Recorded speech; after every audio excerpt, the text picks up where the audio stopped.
Hi everyone, welcome back to my channel. Today I'm going to be talking about AP Psychology Unit 1, which is the biological basis of behavior.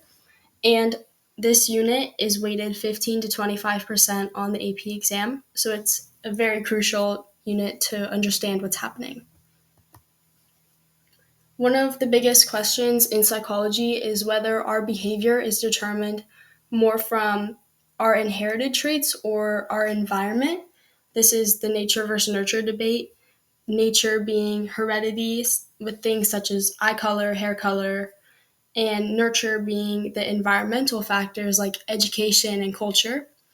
Natural selection does have a play into this. It favors traits that enhance humans' reproduction success and survival rates.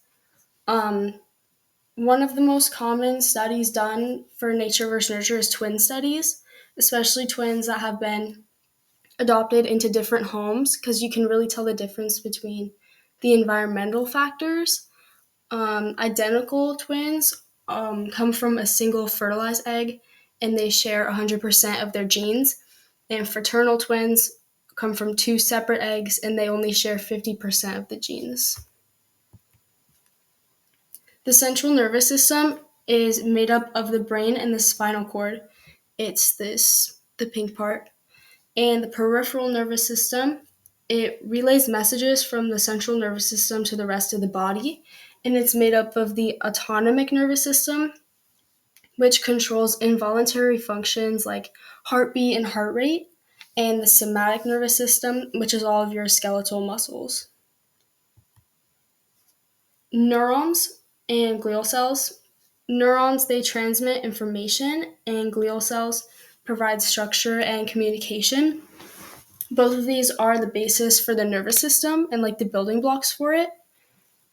Sensory neurons, motor neurons, and interneurons, they work in the spinal cord to create a reflex arc. Um, Neural transmission, it commonly occurs in an orderly way. This is done in an all or none response, which is either they fire a full response or nothing at all. Depolarization is when a neuron's membrane becomes more positive as it receives a stimulus. Refractory period is a delay in processing the second stimulus because it's still processing the first one. Resting potential is the difference in the electrical charge between the inside and outside of a neuron. And reuptake is when a neuron reabsorbs neurotransmitters. And disruptions in this process can cause diseases like multiple sclerosis. Neurotransmitters are chemical messengers that your body cannot function without. College Board had all of these ones listed as ones that could potentially be on the test. So, dopamine creates feelings of pleasure and euphoria. Serotonin regulates mood and sleep. Norepinephrine triggers fight or flight. Glutamate is all for learning and remembering things. GABA slows down nerve communication. It also gives a sense of calmness. Endorphins are pain relievers and mood elevators. Substance P transmits pain signals to the central nervous system. And acetylcholine works for muscle contraction. Hormones are chemical messengers that travel through the bloodstream to regulate and control various bodily functions. Just like the neurotransmitters, the hormones were also listed on College Board. These were the ones that you need to know for the test. Adrenaline increases heart rate and energy levels. An example, like when you get off a roller coaster, like the adrenaline is still really high. Leptin regulates appetite, and it's like after you eat a big meal, you feel full. That's leptin. Ghrelin is also your appetite, like feeling really hungry when you haven't eaten. Melatonin regulates sleep cycles, and oxytocin is good for like forming bonds with like parents, family members, friends, and the levels rise during sexual arousal. Stimulants increase neural activity. This would be like caffeine or cocaine. Depressants decrease neural activity. This would be like alcohol.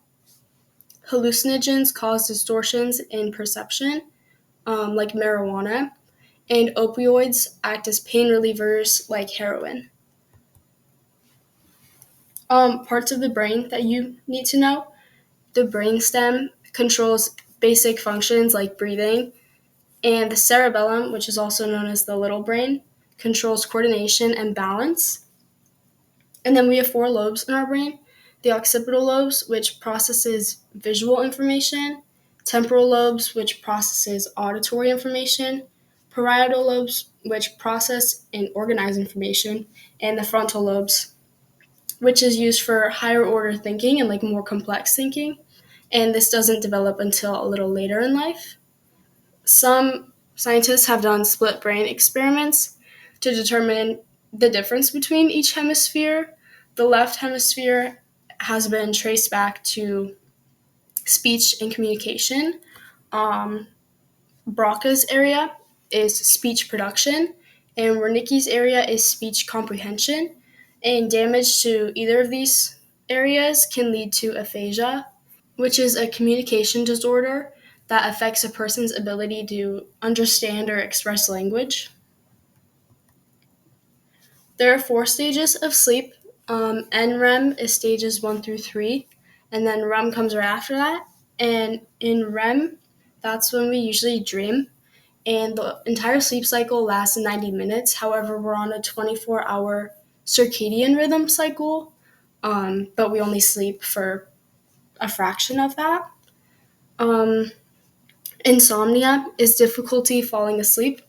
Narcolepsy is disturbed night sleep. Narcolepsy is having a disturbed night sleep, therefore having like sleeping attacks during the day.